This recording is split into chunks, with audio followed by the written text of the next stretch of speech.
नमस्ते। जय नीम करोली महाराज।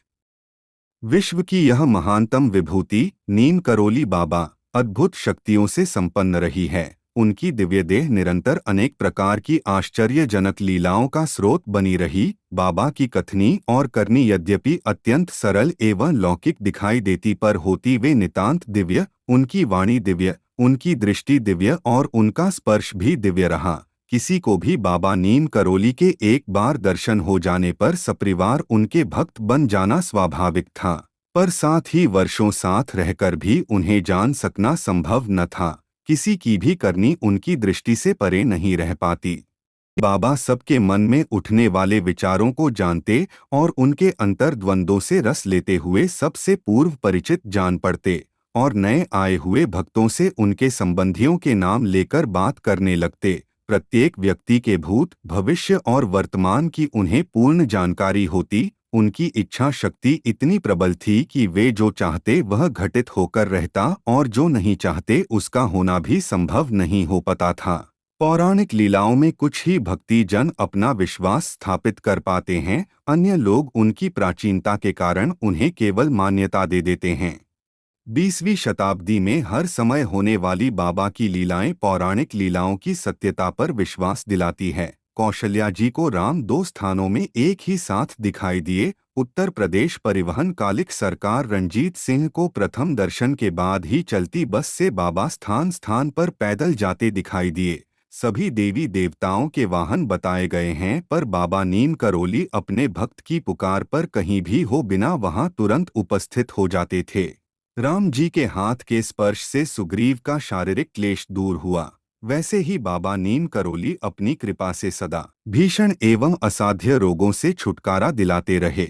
भारत के संत महात्माओं में जो जो निजी विलक्षणता में दिखाई दी, वे सभी सामूहिक रूप से उनमें विद्यमान थी। इनके अतिरिक्त जिन विशेषताओं की माननीय बुद्धि कल्पना भी नहीं कर सकती, वह भी उनमें दिखाई देती रही। वे सभी प्रकार की स्थिति और परिस्थितियों की सृष्टि करने में समर्थ रहे, और उनमें उनका पूर्ण नियंत्रण भी रहता था। वह अप्रत्यक्ष रूप से लोगों को प्रेरित करते थे, चाहे वह कहीं भी हो। इस प्रकार कुछ ना करते हुए भी वह सब कुछ करते रहते। उनके समस्त कार्य उनकी सर्वज्ञता, सर्वव्यापकता और सर्वशक्तिमता के परिचायक है। एक बार स्वामी करपात्री जी महाराज ने बनारस के पंडित शंकर व्यास जी से बाबा का परिचय देते हुए कहा, इस कलिकाल में अनेक विद्वान संत हुए और कई है, पर बाबा नीम करोली जैसा सिद्ध संत नहीं। श्री शिवानंद आश्रम के संप्रति अध्यक्ष श्री स्वामी चिदानंद जी बाबा नीम करोली को लाइट ऑफ लाइट्स और पावर ऑफ पावर्स कहते हैं।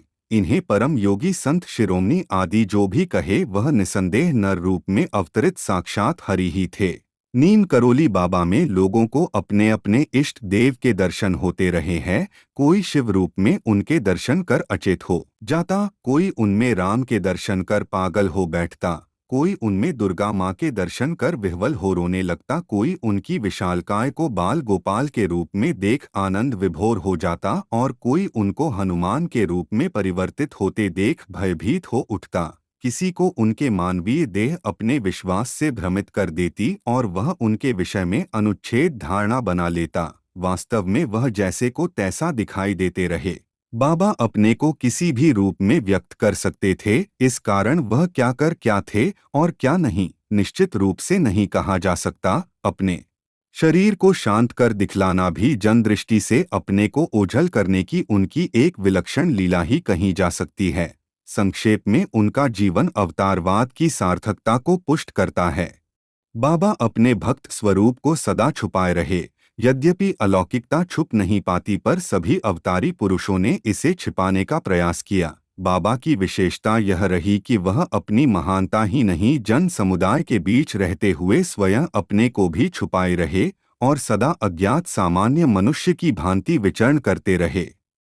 अकबरपुर और नीम करोली गांव दोनों उत्तर प्रदेश में ही है, और 50 वर्षों से अधिक उत्तर प्रदेश उनकी लीलास्थल बनी रही, जहां उन्होंने अनेक आश्रम और भव्य मंदिरों का निर्माण कराया, पर न उनके गांव के लोग यह जान पाए कि उनके लक्ष्मी नारायण शर्मा ही बाबा लक्ष्मण दास या बाबा नीम करौली कहे जाते हैं, और नए नीम करौली ग्राम के लोग यह जान सके कि उनके गांव के नाम से विख्यात बाबा ही उनके लक्ष्मण दास बाबा है। अन्य लोगों का तो कहना ही क्या, वह तो यह भी न जान सके कि वैष्णव मत में दीक्षित बाबा का वास्तविक नाम नीम करौली कैसे हो सकता है। इस प्रकार हर तरह से अपने को छुपा कर रखना उनका प्रयोजन था।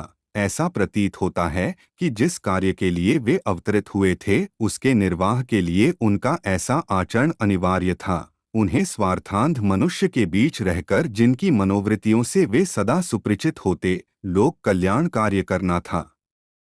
बाबा अपने कार्यों का श्रेय ऐसे ही लोगों को दिलाते और अपने में विपरीत गुण का खुलकर प्रदर्शन करते थे, जिससे लोगों का ध्यान उनकी ओर आकृष्ट ना हो। उनकी बातें उल्टी सीधी हुआ करती, पर परिणाम में भूमि में बोए गए बीजों से उत्पन्न पौधों की भांति सदा शुभ होती। वह स्वार्थी दर्शकों का विश्वास अपने में स्थिर नहीं होने देते थे, पर शहद को देखकर मक्खियों का उसे पर मंडराना स्वाभाविक ही होता है।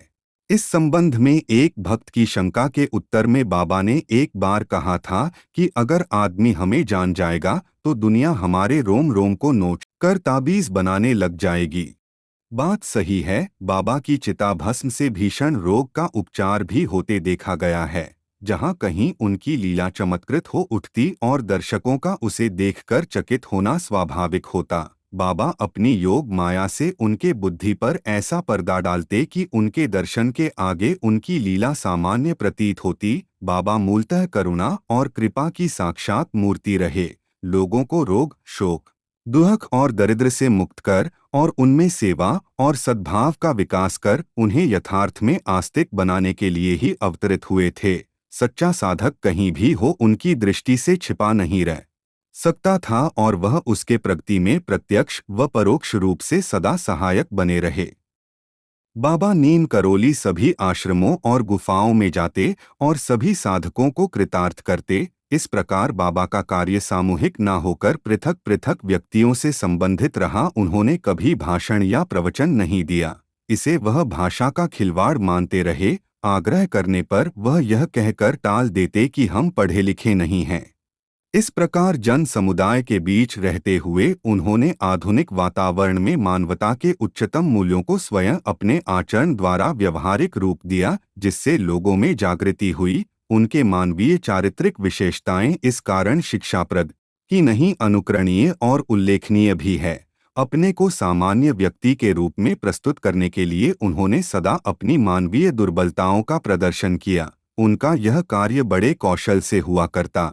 इससे उनके चरित्र में किसी प्रकार की विकृति नहीं आने पाती और लोगों को उनके आचरण सराहनीय प्रतीत होता। मान अपमान का महाराज जी लिए कोई महत्व नहीं था, पर वह सदा आदमी बने रहे। अहम भाव ही समस्त मानवीय दुर्बलताओं का मूल है।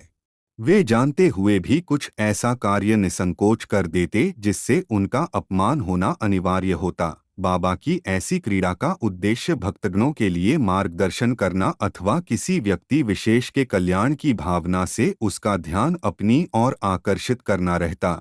सड़क के नियमों का उल्लंघन होने पर वह चौराहे में खड़े सिपाही की गाली और मार भी सहन कर लेते, और किसी व्यक्ति द्वारा उस सिपाही की शिकायत हो जाने पर जब वह दंडनीय ठहराया जाता, तब बाबा स्वयं जाकर उसके हित में लड़ते और उसे दंड से मुक्त कर आते। अपने अपमान करने वाले के प्रति उनका व्यवहार सदा उदारता पूर्ण रहता। बाबा ने किसी प्रकार का बाहरी आडंबर नहीं अपनाया, जिससे लोग उन्हें साधु बाबा मानकर आदर करते। उनके माथे में न त्रिपुंड लगा होता, न गले में जनेऊ या कंठमाला, और न देह में साधुओं के से वस्त्र ही।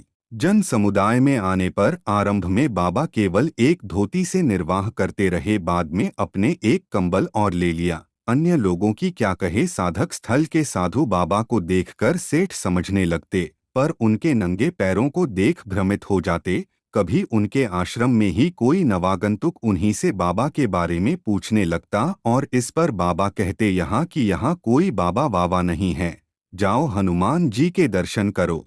वह किसी को भी प्रभावित करना नहीं चाहते थे। इस कारण बाबा में किसी प्रकार का बनावटीपन नहीं दिखाई दिया। वह जिससे भी मिलते सहज और सरल भाव से मिलते।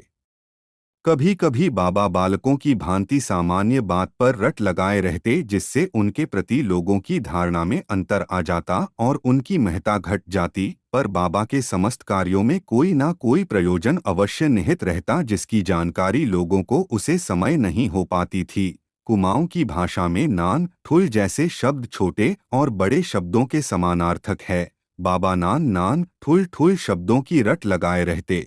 इनकी पुनरावृत्ति एक दिन में कई दरबारों में हो जाती और कभी कई दिनों तक चलती रहती। पर अलौकिकता यह थी कि बाबा के मुख से निकले इन शब्दों को सुनते सुनते भक्तों के हृदय से छोटे बड़े ऊंच नीच की भेद दृष्टि ही मिट गई। बाबा ने जिस वृहद भक्त परिवार का इस लोक में सृजन किया, उसमें सभी जाति और वर्ग के लोग एक दूसरे को नमन करते और परस्पर गले मिलने लगे। इससे रूढ़िवादिता की जकड़न जाती रही और प्रेम और सद्भाव का अभ्युदय हुआ।